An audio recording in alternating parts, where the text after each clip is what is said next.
Welcome to Radical Engagements here at Varnblog, and it's been a hell of a year. And we continue going through Read on Authority by JudgeSabo. Let's talk a little bit about this.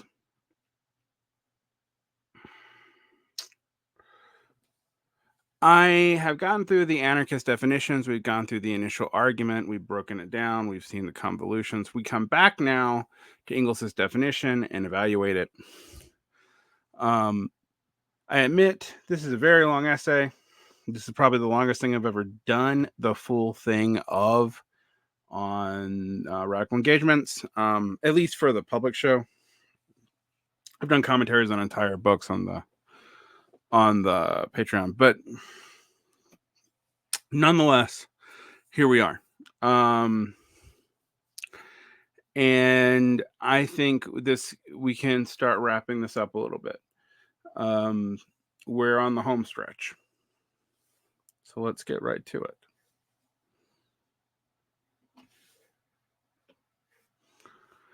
All right, evaluating Engels' definition of authority. Now, we've already talked about how I thought this was an equivocation at best. Okay. Reading JudgeSabo now. Engels defined authority as the imposition of the will of another upon ours. He intended for this definition to be in the sense in which the word is used here, i.e., by anti-authoritarian socialist. If Engels succeeded in doing what he claimed, this definition should agree with the anarchist definition. At first glance, it does seem to agree. We have seen several anarchists define authority as a kind of imposition, like Malatesta.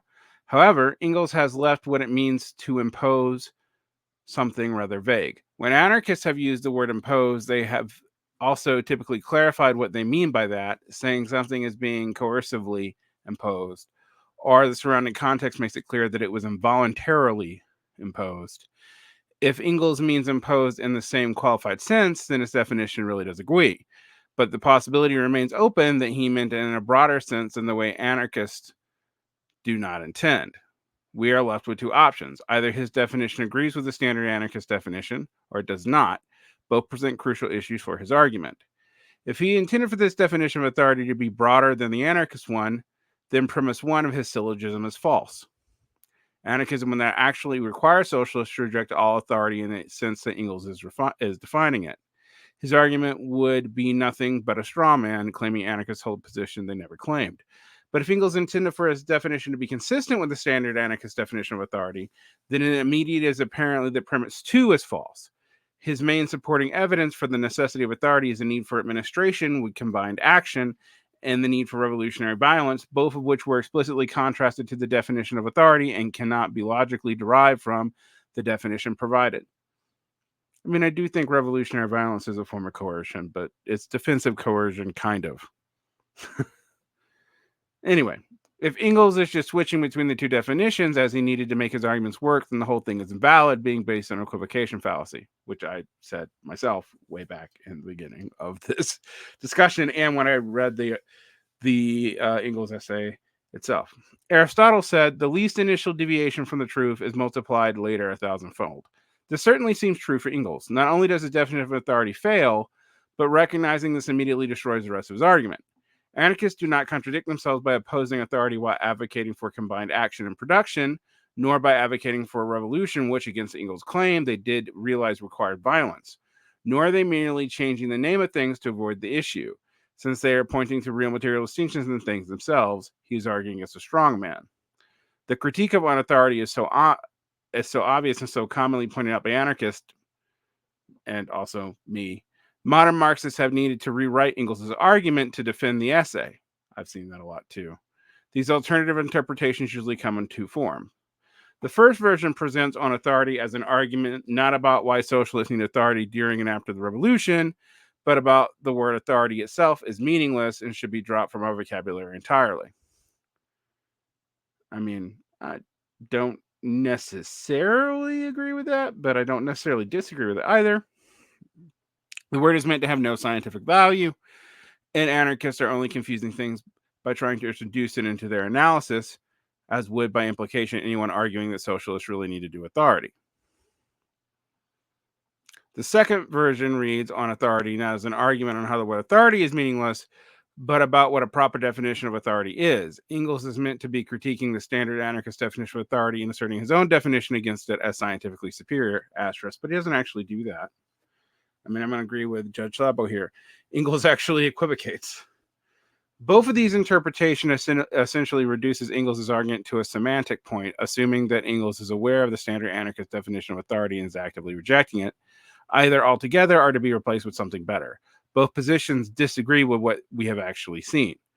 Engels thought he defined authority in a sense anarchists were using it and just got it wrong. Actually, he equivocated. I mean, he wasn't, even if he wasn't talking about what anarchist meant, his definition would still be problematic because he talks about the imposing of will upon another, and then he talks about structural forces in production and that being necessary for dealing with in combined action. Those are completely separate things.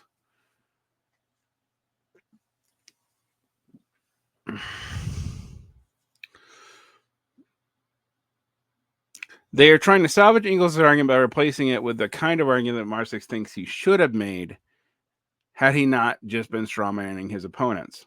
Yeah. Although, interestingly, this essay becoming important again has recently only been a thing that I've really known in the last 10 years over fights between Marxists, particularly Marxist, Leninist, and anarchists, often both of whom are completely mischaracterizing each other's positions, and both of whom are using the worst examples historically to fight each other, not the best. It's typical degenerative argumentation. Anyway, strangely enough, it is not uncommon to see online arguments, online Marxists argue for both simultaneously, both interpretations simultaneously, despite the fact they are clearly mutually exclusive. Either the word is meaningless or it is meaningful, not both. Yeah, that's the same thing as online Marxists doing. Stalin did nothing wrong, but if he did do those things that you said he was wrong, they weren't wrong because he did them and they were the right thing to do. But he didn't do them anyway. You know, that kind of argument. Either the term should be abandoned as scientifically useless or it should be embraced as scientifically useful, not both.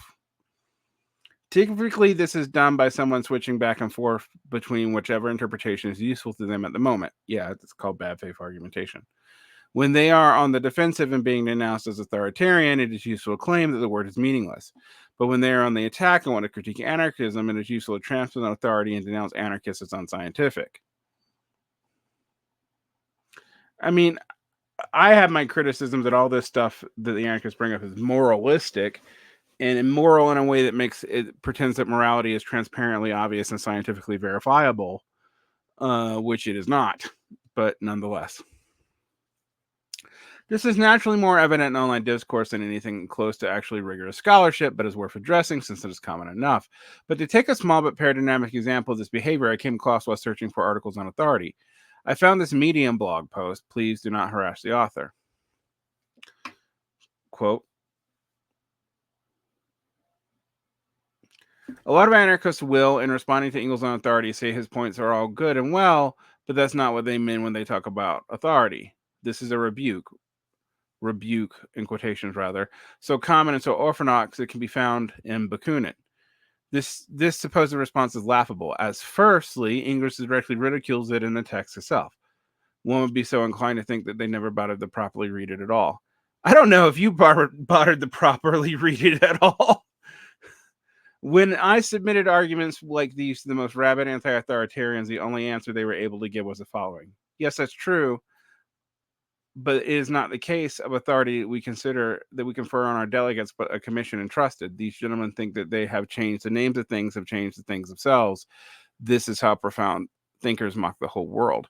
The problem with Engels doing this here, in all seriousness, is that he's also equivocating and changing the names of things so that he can win an argument, although his equivocation makes his definition incoherent. All right. In a way that like wouldn't pass my freshman 1010 class or an introduction to logic when I used to teach such things. Anyway, Engels is normally way smarter than that. I'm actually normally an Engels defender, which is why this essay actually bugs me so much, because it's Engels at his worst. There's some parts of anti-Düring that I think are equally silly, but I actually tend to be an Engels defender as opposed to a lot of the new left and Kohei Sato who just want to throw him under the bus. All right, quote. And more seriously, this attempt at wrangling Engels' critique, a smarmy, vapid attempt worthy of a theologian, shows that the anarchist has entirely missed the point. Engels is not saying that their definition of authority is wrong per se, and that the Marxist is right, but rather that the entire category of authority so employed is meaningless. We Marxists are not arguing for one definition against another, but rather we are arguing against the entire concept as a legitimate basis for the analysis of social and economic forms at all. I mean, if Engels had actually argued that, I'd be closer to agreeing with it. Authority is a common language notion that is confused. Although Marxists are very iffy about whether they're going to use common language notions. This is why the Marxist conclusion is that the errors of authoritarians and the errors of libertarians are in principle equally metaphysical. All right, what's the... Yes. Oh my God, this site's Bordiga. All right, you guys can't see this, but it's actually... This is a site of Bordiga on the dialectical method. This is not an ML. For the, I'm not sharing that screen, but we'll come back to that because that's crazy. Authority is a subjective measure, and any analysis and subjectivity can never be on the basis of objective science. And if we are attempting to elevate the political action to a science, then what's the point? We may as well be ethicists.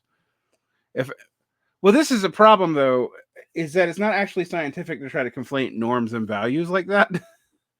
I know I say this over and over again. You cannot completely separate is and ought, because ought defines your categories of how you understand the is, which is why empiricists tend to sneak in contemporary biases so much without realizing it, because it's in their wording and their framework, it's in their categorizations. But if you try to collapse the two all together into one thing, you have basically not just a naturalistic fallacy, but also often the inability to deal with the fact that just because you want something to be true doesn't mean it is going to be scientifically true. If anarchists are anti-authoritarian and the Marxists are opposed to anarchists, this must mean that Marxists are pro-authoritarian, or at least pro-authority in certain circumstances. So it runs a naive line of thinking, not just of many anarchists, but also great would-be Marxists too. Thus, the label of the authoritarian left. So this was a leftcom, I think, writing this. I don't know what the Medium blog is on, but just a reference to Bordiga on the dialectical method indicates that, which is actually different. Most of the people who usually bring this up are, usually like unreformed Marxist-Leninists. I actually think some of the authority is vague, critique is fair. It's actually kind of why Bakunin ties himself in knots around it. It's also why Engels ties himself in knots around it.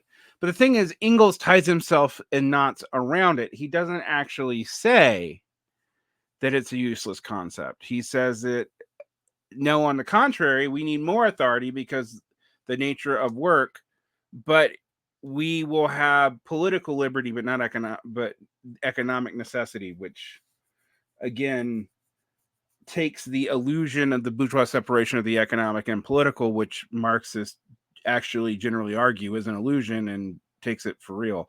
This is actually a problem in a lot of late Marx and Engels, and I'm normally a late Marx and Engels fan, but that conflation is pretty common in their late work. All right, anyway. But we can see the interpretation of Engels where authority is meaningless. The author denies that they are arguing for a definition against another, but instead is arguing against the entire concept. They want the word to be given up altogether. Even a limited claim of being pro-authority in certain circumstances is unacceptable, and thus the critique is directed at many would-be Marxists who self-identify as authoritarian. Yeah, that's probably a left communist critique of Bordigist.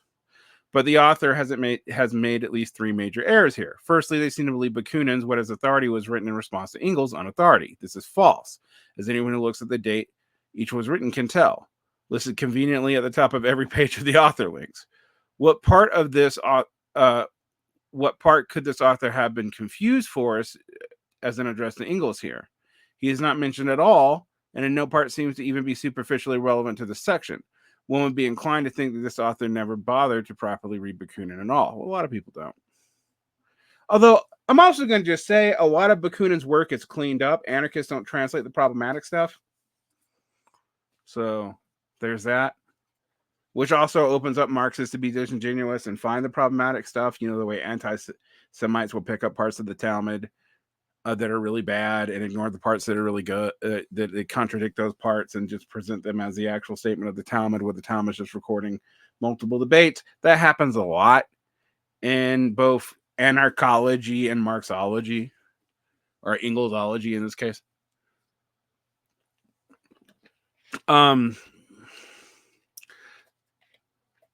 Secondly, the anarchist that Engels addresses in this passage is not arguing. That's not what we mean when we talk about authority. So he is not arguing against this orthodox rebuke within the essay. Rather, the anarchist Engels imagined has, with no further argument, merely denied that the delegate counts as authority because it is called something different. That is what he means by people thinking, quote, that when they have changed the names of things, they have changed the things themselves. The imaginary anarchist has made a distinction without a difference. No material difference has actually been shown between the two things beyond the label arbitrarily applied to it.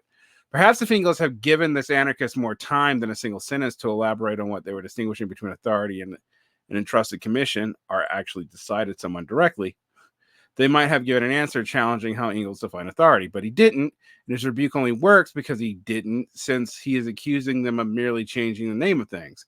If the anarchists can appeal to features beyond the name change, then they are not acting as if the name of things changes the nature of that thing. Rather, it would be pointing out real differences already in the thing, or in the concept, not really the thing, and changing their name, if it could even be considered a change to match.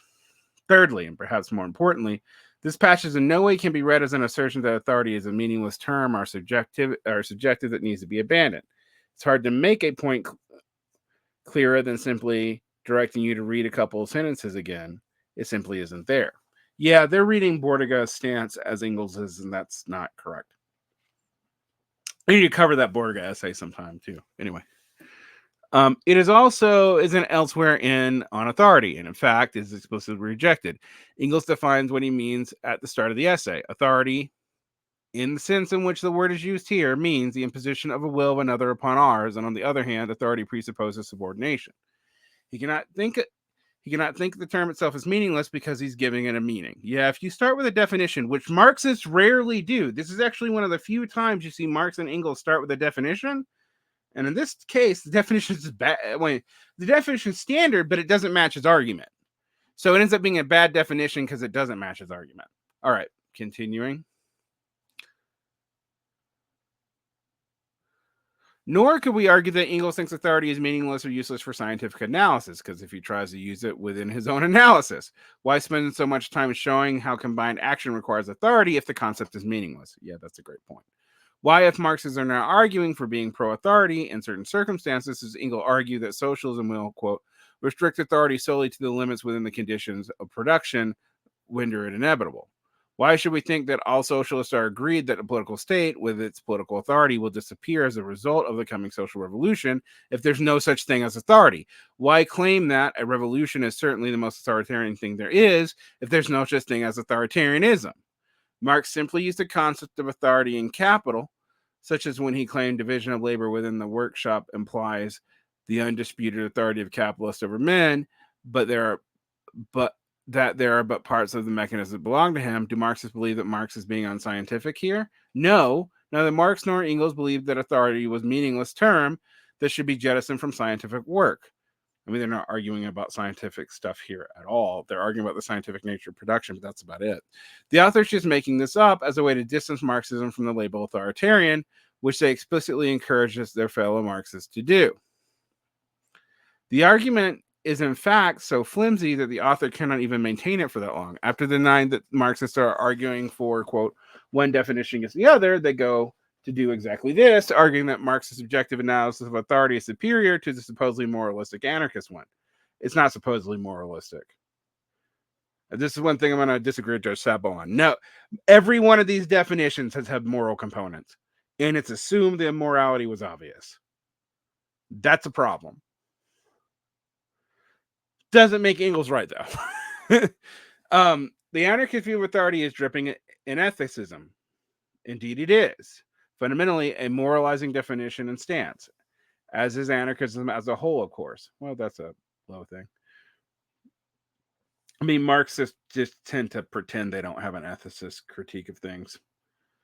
So when they see Marxists critique them, they assume implicitly or explicitly that it is their ethics that is being criticized. A second-order critique of the form of X is Y, where Y is a positive moral value and X is the concept of authority, as opposed to theirs, which takes the form of X as Z, where Z is a negative moral value. Marxist critique does not occur at the level of second-order ethics. It occurs at the level of first order. I'm actually going to point out that this is a lot of sound logic used to make a bad argument in this Medium post that I'm not seeing.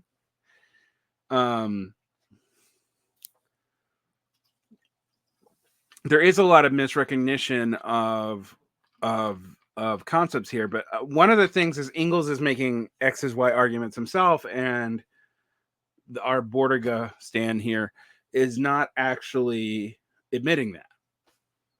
I mean, even if these were the actual arguments anarchists were making, and for the most part they're not, although the claim that they're not making an ethical argument is a little bit weak. This is actually interesting because it's basically a state of exception for Engels, where we're going to ignore that Engels has also done an X is Y, whereas Y is the concept, X is the concept of authority, and Y is will imposed, and then argued that X is also Z, whereas Z is necessities driven by either science, natural law, or the needs of production, which isn't about will. So you see the problem. So while the author is correct that the Marxist critique does not occur at the level of second order ethics, it also isn't really that coherent in Engels. Like, this person is reading Engels in a way that makes him make more sense than he actually does. All right. It occurs at the level of first order. It rejects the application of moral criteria to authority in the first place. This is one of the general points Engels was trying to get across when he despaired that have these gentlemen ever seen revolution? Yes, authority is needed in order to fight and win a revolution. I mean, I think that's actually authority as in coercion. Yes. But I don't know if that's authority as in coercion of your enemies, or authority as in coordinating an army, or what. Including the kind that anarchists want to wage. Does this make them or us morally bad agents for doing so? Who cares? That is a liberal discussion for liberals to have. The idea that morality is the only liberal is one of the dumbest fucking things Marxists do.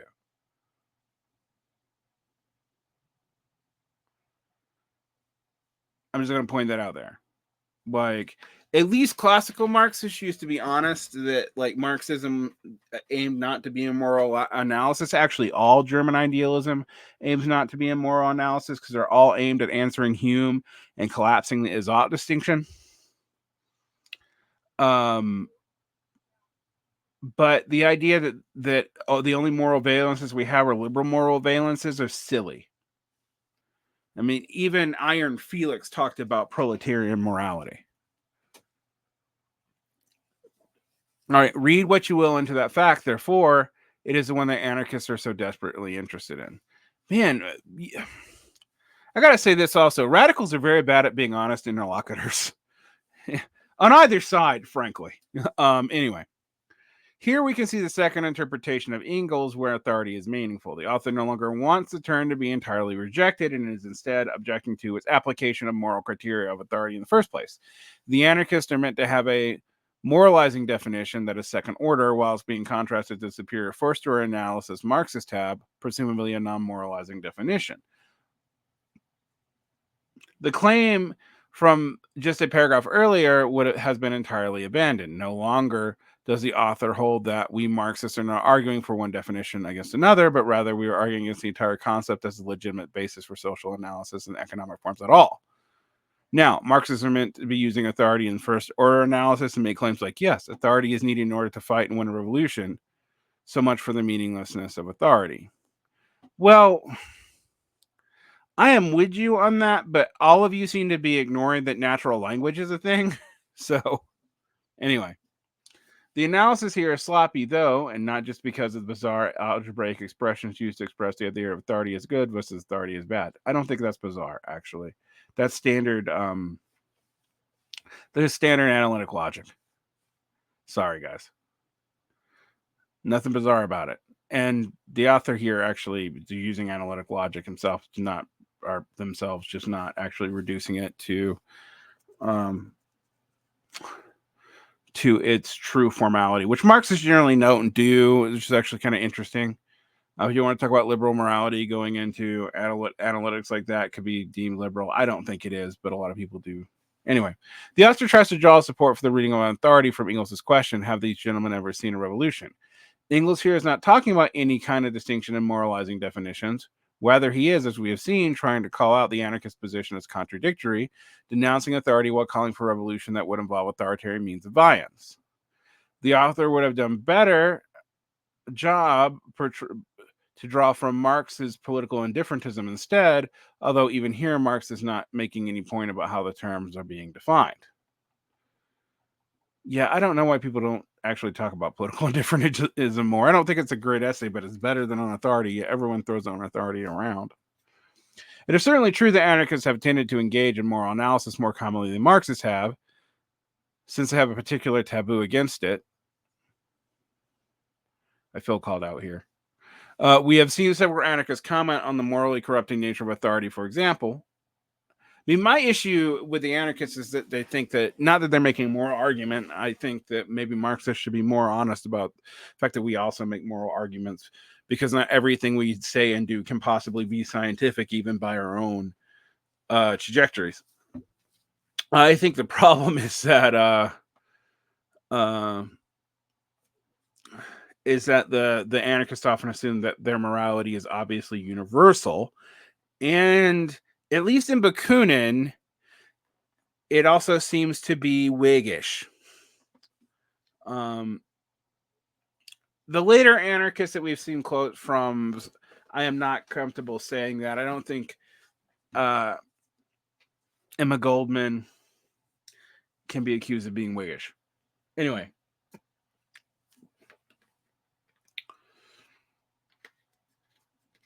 All right. But this is not to imply that anarchists have a moral definition of authority. I don't know. The existence of a second order analysis does not mean the first order analysis has been abandoned. Yes, that's actually true. A detective may investigate a murder scene to give a purely objective and scientific account of what happened, in addition to believing that the murder was immoral. Likewise, someone can give us a scientifically descriptive definition of slavery while holding that slavery is morally wrong. In fact, most people do. The fact that someone holds moral positions is not enough to conclude that his belief has tainted the objectivity of their work. Perhaps a moral nihilist argument against anarchism can be made, but it would be an entirely separate one from the argument of an authority. Yeah, that's what Nietzsche did. Nietzsche, before people at me. And such an argument would need to account for moral nihilist anarchists. I mean, those are not my favorite people in the world, but they definitely do exist. Furthermore, at no point does the author ever provide what exactly the anarchist definition of authority is meant to be, since we have no way of examining it as moralizing, and no non-moralizing Marxist definition is ever provided in the matter. Just like from the beginning, where the authors confused ridicule for an argument, they're hoping to rely on the same tactic here and merely denounce anarchism as moralizing and consider their job done. Yeah, it's a bad argument. It's a lot of actual good logic used to deploy a bad argument, too. To take a stab in the dark at what they might mean, perhaps the author imagines that anarchists define authority as something like violence used for evil, whereas Marx is secretly recognizing it as violence. I do think the distinction about coercion and revolution and defensive versus offensive violence, even when you're the one attacking in a revolutionary sense, actually does muddle that water. All right. I don't think Bakunin is particularly clear on that. I know that doesn't mean Engels has made a good argument, but it does seem to be in muddied water. A distinction like this would have to open up what constitutes authority to a more subjective considerations. As we have seen, though, anarchists have not defined authority this way. What anarchists have distinguished is what they mean by authority away from things like administration or violence. It has not been by merely pointing out the ethical differences, but to social relations, functions, sources, methods, and so on. Typically, the things pointed to are also central concepts within Marxist scientific analysis as well, such as class differences and oppression found in forms of domination and exploitation. If anarchism must fall in the charge of ethicism on these grounds, then it is dragging Marxism down with it. Yep. This is a problem that Marxists do, and we're all liberals now. Yeah, the calling everybody liberals all the time is, look, I fucking dislike liberalism too, but like you swim in liberalism, and this is actually an issue I've had with left comms in general, which is pretending that they are outside of the society that they live in. They'll talk about the left of capital versus whatever the fuck they are. And the fact is, they're also part of the left of capital because they exist in capital and they're on the left whether they want to be or not. You don't get the special plead like that. Sorry, guys. It's actually one of the things that left comms get most mad at me about. We're pointing out, even though I often agree with their positions. All right.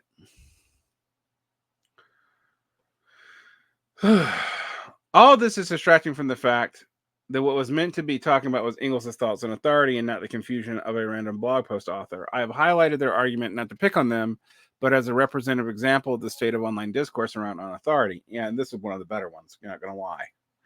Even the essay's own defenders have their interpretation of what Engels is saying wildly different from what we find in the actual text. This is often true with Marxism, like in general. Did people fix the text for whatever they want them to be?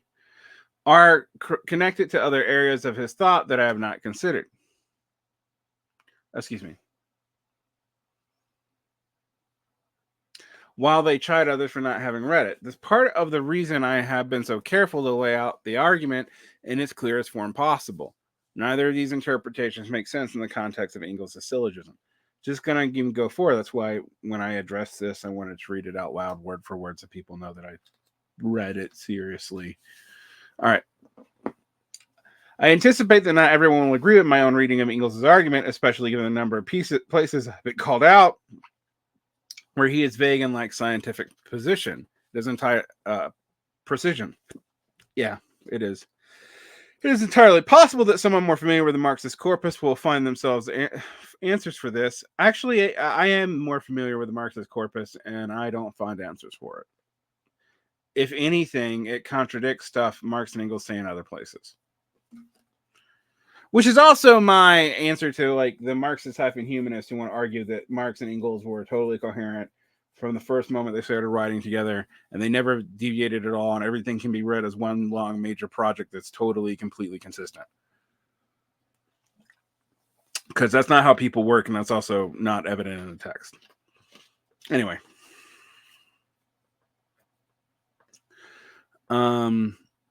I put a fair amount of effort to seek out the readings, though, and I needed to address the two most common alternative interpretations I have found. Yeah. In summation, Engels provided a vague definition of authority based on undefined terms of imposing. Engels believes his definition was consistent with how anarchists use the term, superficially, as some anarchists have described authority as a kind of imposition. But this was only one element in how anarchists understood authority, meaning that Engels was actually using the term in a much broader sense, which was sometimes inconsistent with how anarchists use the term. And I actually going to go back. He also equivocates on stuff like will. His own definition does not make sense with will, and I would have to look at the original language to see if that same thing is used in the German or Italian or whatever, but I suspect that it was. Right. Because he misunderstood what anarchists were objecting to about authority, he was led into thinking that he was contradicting themselves when they did not oppose some of the things he thought they should, or even believe they opposed things which they did not. From reading the anarchists themselves, we've been able to reconstruct a definition of authority not too far removed from the everyday usage, which conforms to the kind of distinctions anarchists make. Premise 1 of Engels' syllogism is therefore false, given his definition of authority. Anarchists do not oppose authority in the sense he gave to the term. Well, yeah, in the sense he gave the term in terms of the essay, not in terms of its definition, which would even characterize the revolution against authorities as authoritarian. Engels' argument can reasonably be considered debunked at this point. That is not to say that anarchism has proven correct while Marxism has been proven wrong either, but only that Engels did not properly understand or accurately represent the subject of his critique in this essay. Yep. Which was an extremely new tendency when he wrote about it, and that a real solid Marxist critique would need to go beyond Engels. I quoted Simon Magsalan at the start of this. Any anarchists worth their black banners can demolish the weak foundations on which Engels built on authority, and no Marxist has done the work of engaging with both the Marxist and anarchist canons, would cite the weakest of Engels' texts in critiquing anarchism. Yeah, I don't know why we cite it so much. It's a bad argument. Like political indifferentism, which is much less cited, is a slightly better argument. And a lot of the arguments between anarchists and Marxists that are more substantive actually happen way after Marx and Engels and way after the First International.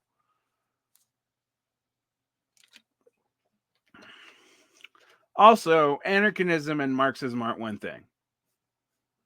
Let's just also stick that in there, which is why we can't kick out the Marxists we don't like, because there's many Marxisms. All right. To this end, I intend to push the point still further.